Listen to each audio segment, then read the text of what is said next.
Bismillahirrahmanirrahim. Titik info kali ini judulnya adalah Antara Al-Halaj dan Syekh Siti Jenar, kajian mistisisme ekstase keislaman. Al-Halaj bernama lengkap Abu Al-Mughith Al-Husain Ibnu Mansur Al-Halaj. Diperkirakan beliau lahir sekitar tahun 858 Masehi ya, di daerah Tur Fars, sekarang wilayah Iran Selatan. Julukan Al-Halaj yang artinya adalah penjual kapas ya.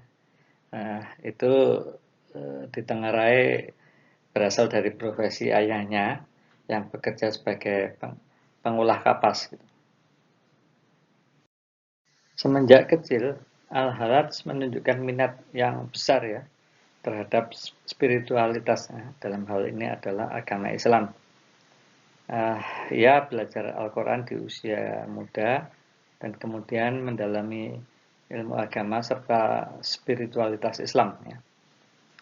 Ia belajar pada tokoh-tokoh sufi terkemuka ya, seperti Sahal Al-Tustari, ya, Amir Ibnu Utsman Al-Makki, dan juga Junaid Al-Baghdadi.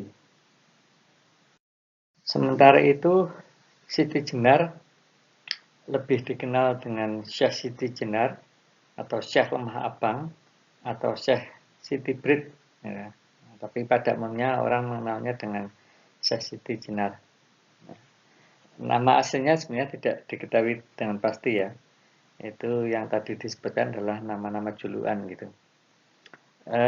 Di mana Siti Jenar konon berasal dari daerah Lemah Abang ya, yang kemudian ia merantau ke berbagai wilayah untuk menimba ilmu.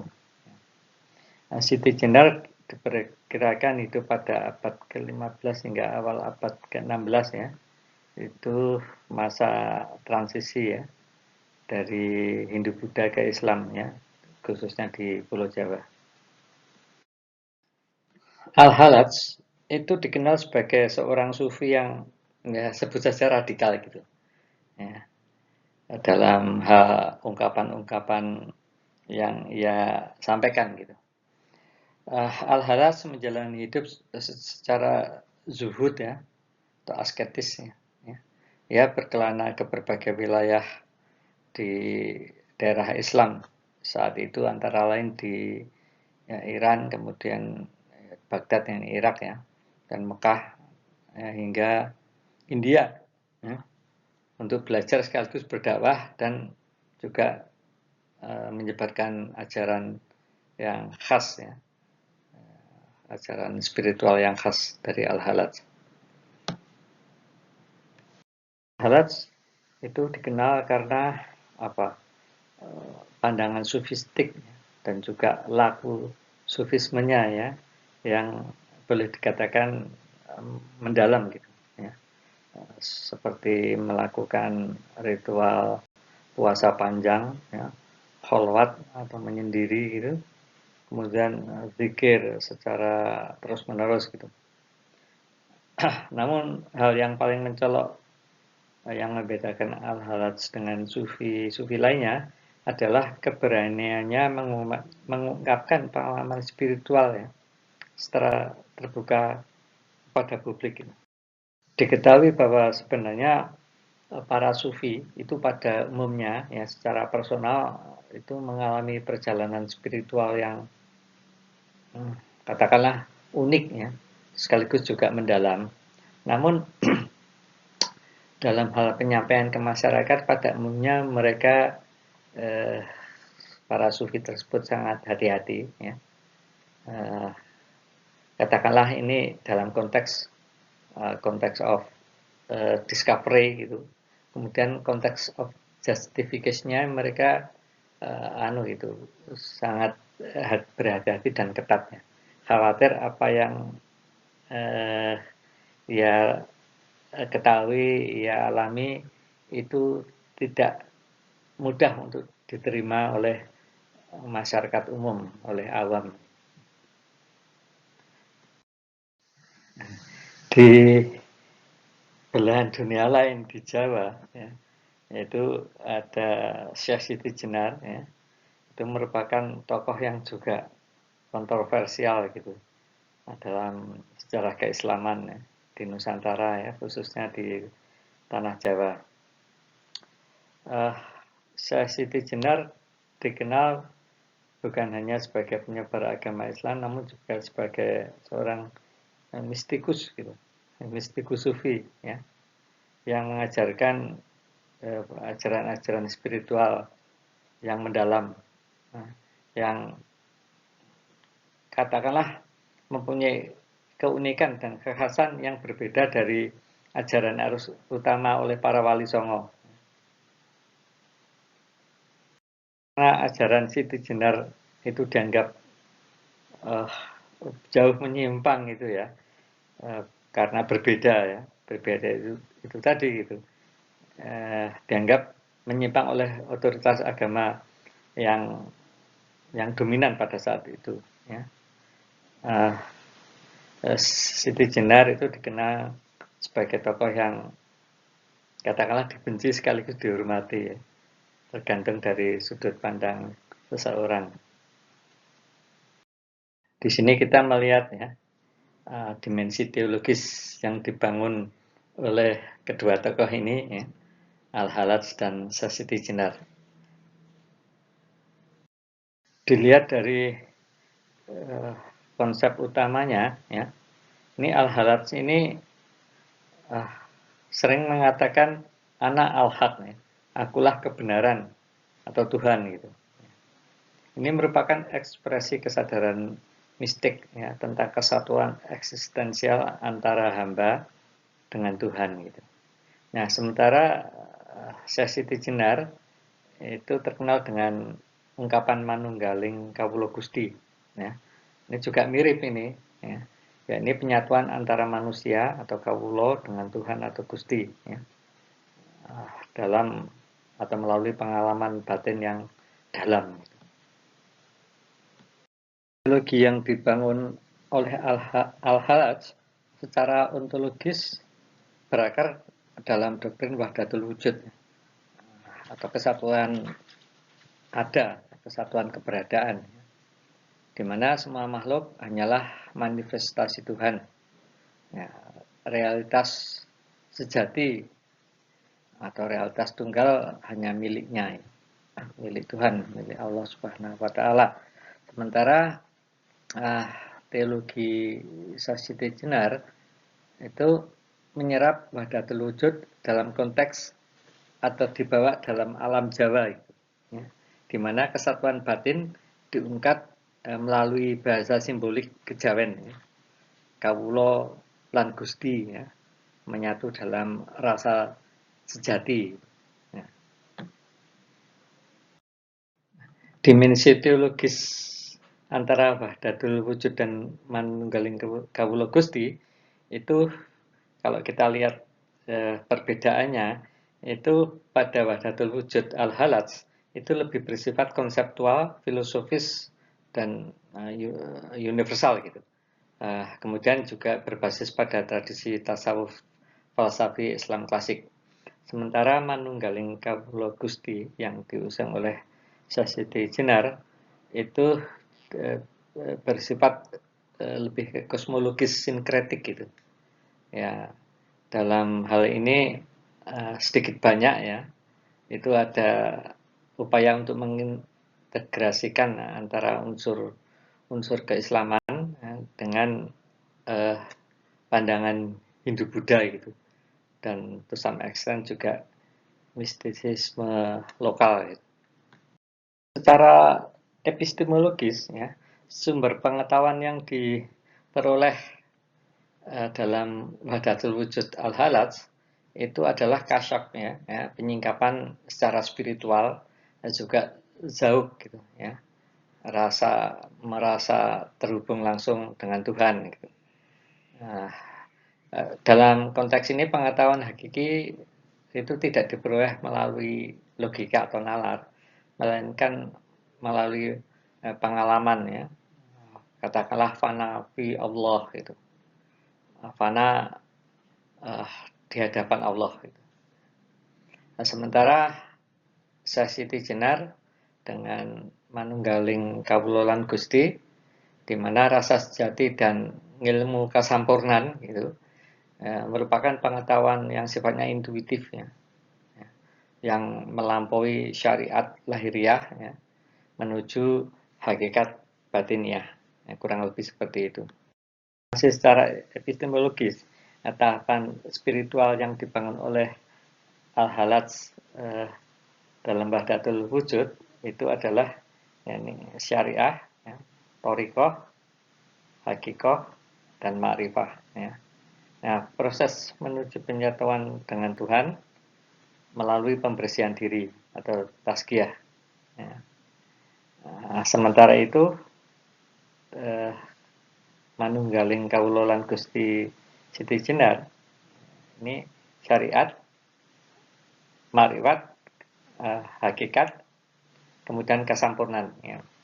Di mana proses menuju kesempurnaan manusia sejati ya, yang dirinya mengenal asal usulnya atau sangkan paraning dumadi, di mana dia berasal dan tidak kemana dia menuju.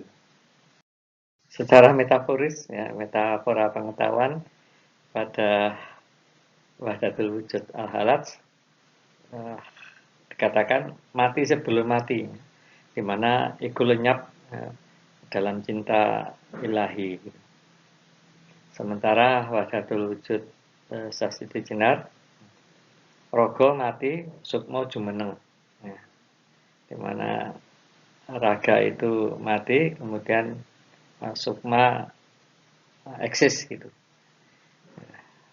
tubuh fana, ya, tetapi ruh menyatu dengan asalnya, yaitu Tuhan yang Maha Esa, Allah Subhanahu wa Ta'ala. Ditilik dari dimensi sosial, religius, dan konflik dengan penguasa gitu.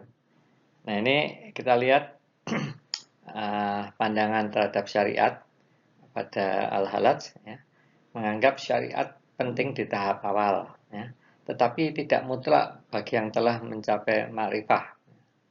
Nah, pada pandangan Siti Jenar ya, menilai bahwa syariat itu sebatas kulit gitu, sementara inti agama adalah kesadaran batin tentang Tuhan. Ya, mirip-mirip. Dua tokoh ini sayangnya ya, itu mendapat tekanan dari otoritas ya, penguasa ya, atau katakanlah otoritas agama juga gitu ya, pada saat mereka hidup gitu. Nah, pada Al-Halaj ini dituduh sesat ya, sindiknya oleh para ulama ortodoks ya. Nah, kemudian dihukum mati oleh penguasa Abbasiyah di Baghdad. Nah, sama gitu, Syekh Siti Jenar ini dihukum mati oleh Dewan Wali Songo ya, karena ajarannya itu ya dianggap menyesatkan masyarakat umum atau awam gitu. Perspektif makna sosial kematian gitu pada Al-Halaj dengan Wahdatul Wujudnya merupakan simbol perjuangan kebebasan spiritual melawan formalisme agama. Nah ini Syekh Siti Jenar dengan manunggaling kawula Gusti ya, dapat dikatakan sebagai simbol resistensi ya, terhadap otoritas keagamaan pada saat itu gitu. Ya, ini Wali Songo gitu yang dominan gitu, sebagai arus utama dan sistem feodal Jawa pada umumnya. Perspektif filosofis dan kosmologis ya, pada Al-Halaj dengan Wahdatul Wujudnya ya, dikatakan Tuhan adalah wujud mutlak ya. Manusia hanyalah bayangan wujud mutlak tersebut ya. Kemudian penyatuan adalah kesadaran tentang ketiadaan diri ya, menihilkan diri di hadapan Tuhan. Sementara pada ajaran manunggaling kawula Gusti Siti Jenar itu realitas tunggal bersumber dari sangkan paraning dumadi, ya. Ya ini asal usul dan tujuan semesta gitu, ya. Pada akhirnya semua makhluk kembali kepada yang tunggal, ya, Tuhan yang Maha Esa. Etimologi pada Al-Halaj ini dikatakan melanjutkan tradisi Ibnu Arabi, ya. Ya, di mana penciptaan sebagai pancaran atau tajalli ilahiyah, ya, makhluk itu sebagai tajalli ilahi. Nah, kemudian pada sesi Tijinar itu dikatakan mengislamkan konsep kosmologi Nusantara, gitu, ya, di mana Tuhan sebagai asal dan tujuan siklus kehidupan manusia dan makhluk lain. Sebagai tujuan spiritualitas pada Wahdatul Wujud Al-Halaj itu dikatakan ya lenyap di hadapan Tuhan itu. Fana fi Allah, ya. Sementara itu pada ajaran Syekh Siti Jenar dikatakan kesampurnaan jati, kesempurnaan sejati, yakni kesatuan kembali pada asal ilahi. Setelah kita melihat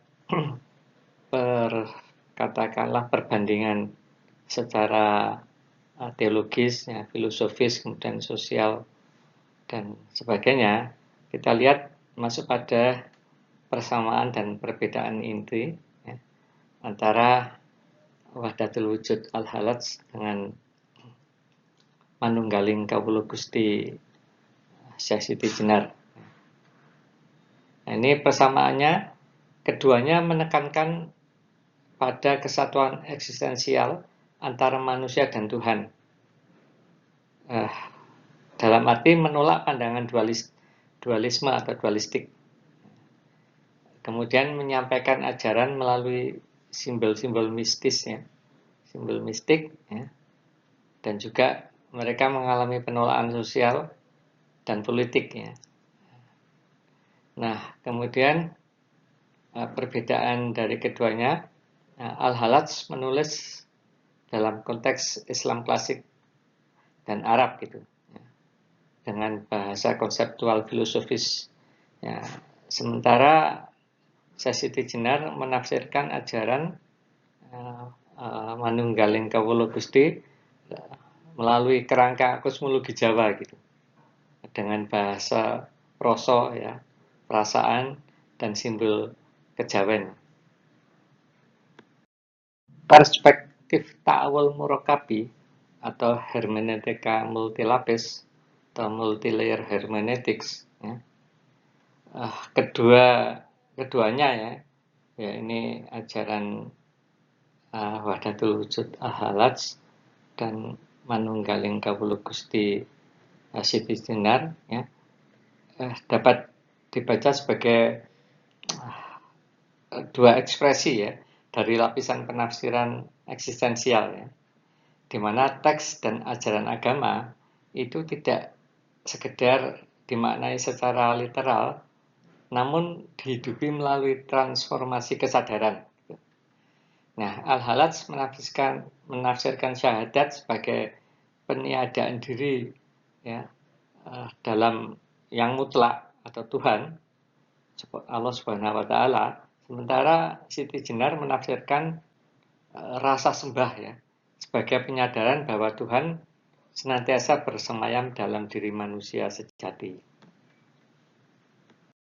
Pro kontra kedua ajaran dari kedua tokoh tersebut ini ketika coba dibaca melalui lensa ta'awul murakabi, ya, baik Al-Halaj maupun Siti Jenar itu pada dasarnya tidak sedang atau sengaja, ya, menyimpang dari Islam gitu. Alih-alih seperti itu, tapi mereka menunjukkan adanya lapisan terdalam dari ta'awul itu sendiri, ya. Ta'awul adalah penafsiran yang mendalam, ya, yang lebih dalam dibandingkan dengan tafsir atau takwil gitu.